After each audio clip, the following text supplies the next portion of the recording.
Hello there, boxing fans around the world. Thank you once again for joining us on another episode featuring Christian from the Friday night panel, where we discuss the Olympics, which are just a few short weeks away now, 17 days, I believe. And in particular, we talk about boxing. So what are the news items, seeing the headlines today? Well, starting off before we get into boxing specifically here, talking about the games in general, Graham. Once again, there's been a little bit of a change in the rules for protest at the Olympics. So the International Olympic Committee has now loosened its rules on political speech at the games.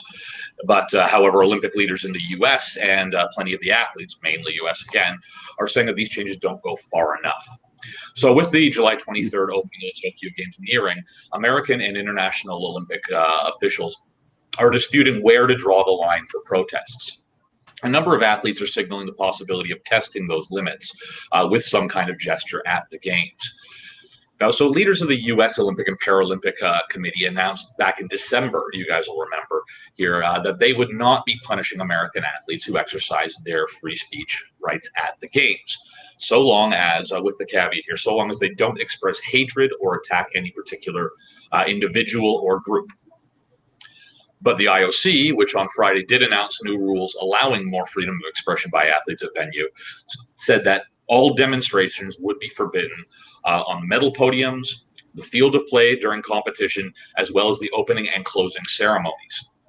New rules, however, though, would tolerate, for example, an athlete wearing a T-shirt with a slogan or raising of a gloved fist or kneeling if it happened before the start of competition, including during athlete introductions. So athletes, though, I mean, this isn't super strict to begin with here, because athletes have always had the freedom to express political views during news conferences or on social media or in the mixed zone, which is where they speak with news media directly after competitions. Yet the podium and where national flags are raised, national anthems are being played, has come to be seen as kind of the red line here. And it's not sure what penalties for violating these new rules are going to be as of yet. The IOC does have the power to strip medals and banish athletes from the games, though it hasn't tipped its hand as of yet, saying saying how they're going to react, only saying that each and every case would be evaluated individually. The United States, on the other hand, has taken the position that whatever the IOC does, it won't be punishing or reprimanding their athletes who make political statements. National Olympic committees and international sports federations can suspend athletes from competition. And as signatories to the Olympic Charter, they theoretically have to carry out a punishment if it's demanded by the IOC. Now, Sarah Hirshland, who's the chief executive officer of the United States Olympic and Paralympic Committee, or the USOPC, said last week of the International Olympic Committee leaders, they have the authority and jurisdiction and a unique set of sanctions, and we sit in a different seat. Now, the IOC leadership is not pleased with Hirshland and said that Hirshland herself has said that she had respectful and frank conversations with IOC leaders since they announced that the organization would not be following Olympic protocol. Other IOC and U.S. executives with knowledge of those discussions, however, have described them as confrontational and acrimonious, with the IOC officials viewing their American counterparts as being in violation of the Olympic Charter. The way the IOC leaders see it, they must navigate the interests of athletes from over 200 countries, many with different political viewpoints, and they're trying to deter anyone from taking attention away from another athlete's rare chance to stand at the top of the medal podium. So what they're arguing is that some athletes' demonstration in support of what they're calling equality and human rights could offend another. Now, this is the example given by the IOC here, was that Israeli athletes, for example, could perceive a gesture demanding Palestinian statehood as a support for entities that have called for the destruction of Israel. Again, that's the IOC's example there. So the pressure from the United States and influence from activism of top-tier athletes such as LeBron James or Naomi Osaka have pushed the IOC to continue to loosen its rules.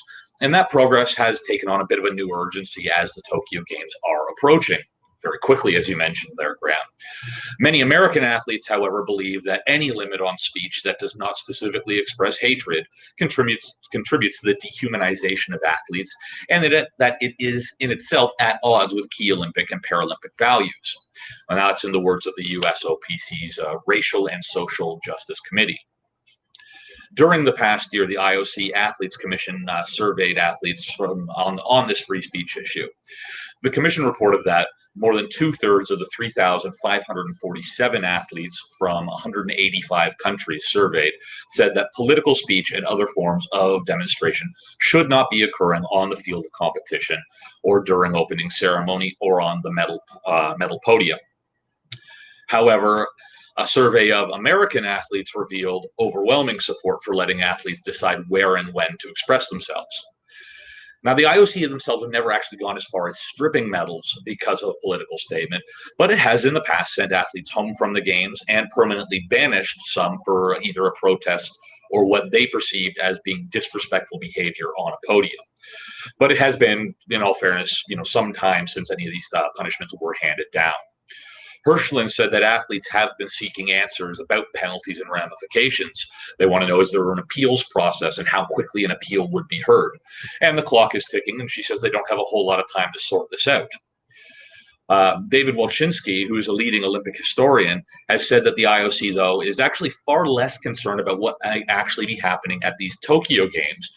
And it's actually what we're seeing now has more to do with what could transpire at the Winter Olympics in Beijing, upcoming in February, in a country known for suppressing free speech.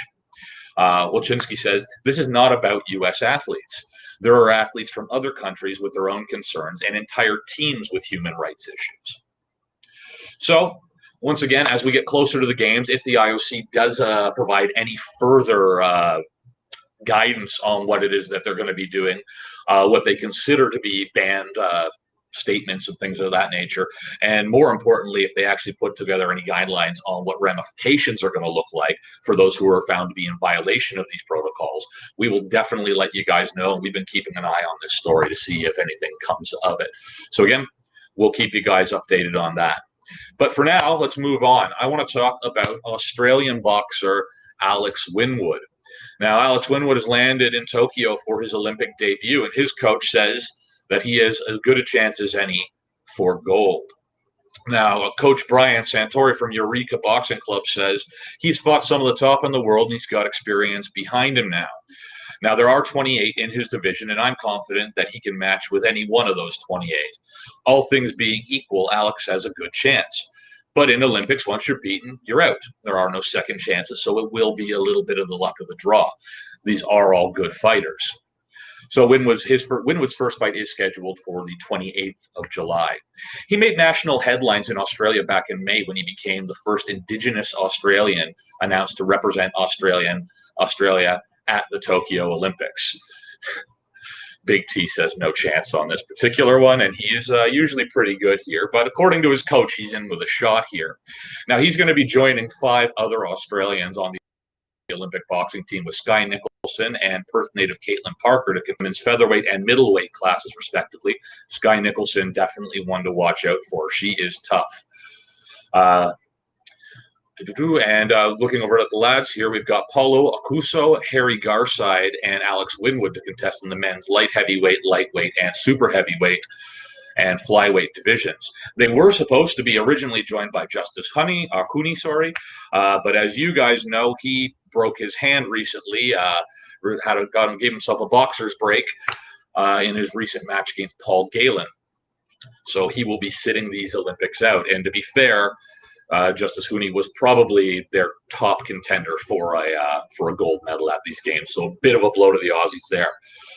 Before Tokyo, most of the team, the Aussies, had attended a 10-week training camp in Queensland, followed by 3 weeks of training in Colorado in the U.S., doing what we've been talking about on this show for some time now, which is getting those international sparring competitions in before the games themselves.